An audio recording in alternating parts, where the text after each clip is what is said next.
Best of luck എന്ന മലയാള ചിത്രത്തിലെ അഭിനയത്തിന് ശേഷമാണ് അർച്ചന കവി തമിഴ് ചലച്ചിത്ര ലോകത്ത് രംഗപ്രവേശം ചെയ്യുന്നത്. ഹിറ്റ് ചിത്രമായ അങ്ങാടിത്തെരു സംവിധാനം ചെയ്ത വസന്ത ബാലൻ്റെ പുതിയ ചിത്രമായ അരവനിലാണ് അർച്ചന കവി പ്രധാന വേഷത്തിലെത്തുന്നത്. എൻ്റെ ആദ്യത്തെ തമിഴ് പടമാണ്.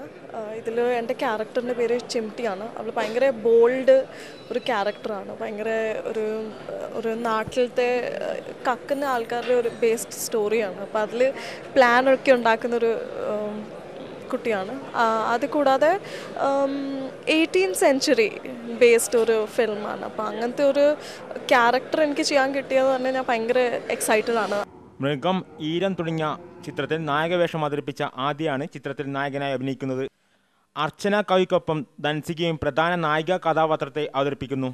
അരവൻ്റെ പൂജ ചെന്നൈയിൽ നടന്നു. തമിഴ് ചലച്ചിത്ര ലോകത്തെ പ്രമുഖർ ചടങ്ങിൽ സംബന്ധിച്ചു. പിന്നണി ഗായകൻ കാർത്തിക് മ്യൂസിക് സംവിധായകനാകുന്നെന്ന പ്രത്യേകതയും ഈ ചിത്രത്തിനുണ്ട്.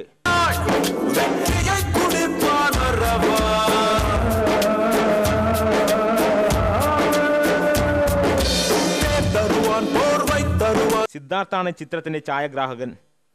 18ാം നൂറ്റാണ്ടിലെ തമിഴ്നാട്ടിന്റെ ഗ്രാമത്തിലെ കഥയാണ് അരവനിലൂടെ വസന്ത ബാലൻ അവതരിപ്പിക്കുന്നത്. മലയാളത്തിൽ നീലത്താമരയിലൂടെ ലഭിച്ച നല്ലൊരു തുടക്കം പോലെ അരവനിലൂടെ തമിഴിൽ ലഭിക്കുന്ന പ്രതീക്ഷയിലാണ് അർച്ചന കവി. തമിഴിൽ നിന്ന് ഓഫേഴ്സ് ആദ്യം തന്നെ വരുന്നുണ്ടായിരുന്നു. പക്ഷെ എനിക്കൊരു നല്ല ഓപ്പണിങ്ങിന് വേണ്ടി ഞാൻ വെയിറ്റ് ചെയ്ത്. തമിഴ്നാട്ടിലെ വിവിധ ഭാഗങ്ങളിലെ അരവന്റെ ചിത്രീകരണം പൂർത്തിയാക്കാനാണ് വസന്ത ബാലന്റെ ലക്ഷ്യം. ധനിത്തിൽ Alice Nambiar, India Vision, Chennai.